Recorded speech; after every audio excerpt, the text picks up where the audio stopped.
பிரியமான அன்பு உள்ளங்கள் யாவரையும் என் அருமை ஆண்டவரும் உலக இரட்சகருமாகிய என் பெருமான் இயேசுவின் நாமத்தினாலே நான் உங்களை வாழ்த்துகிறேன். இன்றைய நாளிலே 1 பேதுரு 1:16 நாம் வாசிக்க கேட்போம். நான் பரிசுத்தர் ஆகையால் நீங்களும் பரிசுத்தராய் இருங்கள். ஓ ஹல்லேலூயா! என் தேவனாகிய கர்த்தர் பரிசுத்தராய் காணப்படுகிறார்.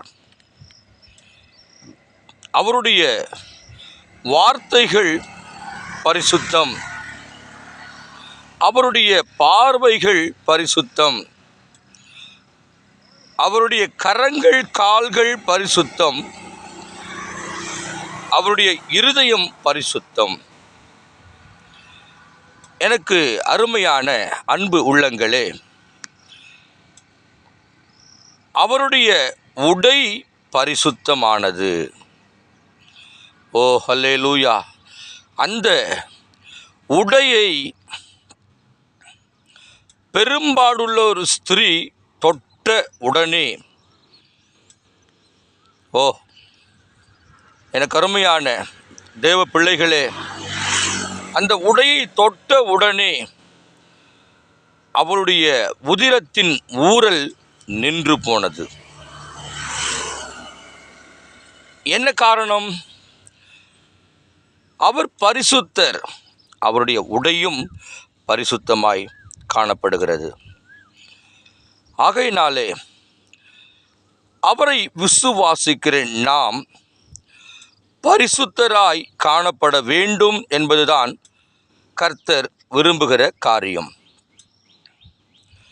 கண்களிலே பரிசுத்தம் வேண்டும், வாய் பேச்சுக்கள் பரிசுத்தம் காணப்பட வேண்டும், காதுகள் பரிசுத்தமானதை கேட்க வேண்டும், கரங்கள் பரிசுத்தமாய் நமக்கு இருக்க வேண்டும், கால்கள் அப்படிதான் பரிசுத்தமாய் இருக்க வேண்டும், நம்முடைய ஊழியம் பரிசுத்தமாய் காணப்பட வேண்டும், நம்முடைய குடும்பத்திலே உள்ளவர்கள் பரிசுத்தத்தை தரித்து கொள்ள வேண்டும்.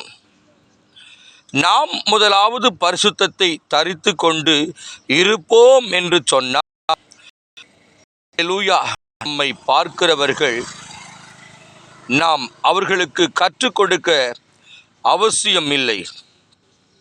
நம்மை பார்த்தே அவர்கள் பரிசுத்தத்திலே அவர்கள் உந்தப்படுவார்கள். இதை கேட்கிற அன்பு உள்ளங்களே, ஆண்டவர் பரிசுத்தர். ஆகையினால தான் ஓயாமல் தேவ தூதர்கள் அவரை உன்னதத்தில் தேவனுக்கு மகிமையும் பூமியிலே சமாதானமும் பிரியமும் உண்டாவதாக என்று சொல்லி அவரை ஒவ்வொரு நாளும் போற்றி வாழ்த்தி பரிசுத்தர், கர்த்தர் பரிசுத்தர் பரிசுத்தர் பரிசுத்தர் என்று ஓயாமல் துதித்து கொண்டிருக்கிறார்கள். நம்முடைய உடை பார்க்கிற பொழுது வெண்மையின் வஸ்திரத்தை ஆண்டவர் அணிந்து கொண்டிருந்தார். ஆனால் நம்முடைய உடை எப்படி இருக்க வேண்டும்?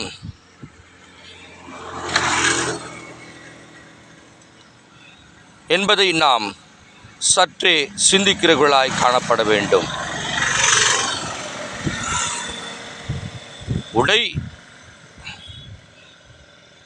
அது கூட பரவாயில்லை. நம்முடைய ஊழியத்திலே ஒரு பரிசுத்தம் காணப்பட வேண்டும், சபையிலே ஒரு பரிசுத்தம் காணப்பட வேண்டும். நம்மை பார்த்து தான் அடுத்தவர்கள் புரிந்து கொண்டு, ஓ இயேசுவை பின்பற்றுகிறவர்கள் இப்படித்தான் பரிசுத்தத்திலே காணப்படுவார்கள். ஆகையினாலே நாம் அவரை பின்பற்றுகிற நாம் பரிசுத்தமாய் வாழ வேண்டும் என்பதை அவர்கள் புரிந்து கொள்வார்கள். பிரியமானவர்களே, ஆகையினாலே நாம் பரிசுத்தத்திலே நடந்து கொள்வோம். கர்த்தர் நம்மையும் நம்முடைய வியாபாரத்தையும் நம்முடைய குடும்பத்தையும் நம்முடைய பிள்ளைகளையும் நம்முடைய வருமானத்தையும் நம்முடைய தொழிலையும் என்ன தொழில் செய்தாலும் கூட சரி, அதிலே ஒரு பரிசுத்தம் காணப்பட வேண்டும். இதைதான் கர்த்தர் விரும்புகிறார். நான் பரிசுத்தர், ஆகையால் நீங்களும் பரிசுத்தராய் இருங்கள். பரிசுத்தம் இல்லாமல் ஒருவனும் தேவனை தரிசிக்க முடியாது. பரிசுத்தவான்களாய், பரிசுத்த மணவாட்டிகளாய் அவருக்கு முன்பாக நாம் எதிர்கொண்டு போவோம் என்று சொன்னால் நிச்சயமாகவே நம்முடைய வருகை அவருக்கு ஏற்புடையதாய் காணப்படும். ஜெபிக்கலாமா? பரலோக பிதாவே, இந்த வேளைக்காக நன்றி உள்ள இருதயத்தோடு ஸ்தோத்திரம் பண்ணுகிறோம். இதை கேட்ட ஒவ்வொரு தேவ பிள்ளைகளையும் கர்த்தர் நீர் ஆசீர்வாதமாய் நடத்துவீராக. உம்மை துதிக்கிறோம் ஆண்டவரே, உம்மை வாழ்த்துகிறோம். நீர் பரிசுத்தர், ஆகையால் எங்களையும் கர்த்தர் பரிசுத்தப்படுத்தும்படியாய் நாங்கள் ஜெபிக்கிறோம். இயேசுவின் நாமத்தினால் வேண்டுகிறோம் நல்ல பிதாவே. ஆமேன், ஆமேன்.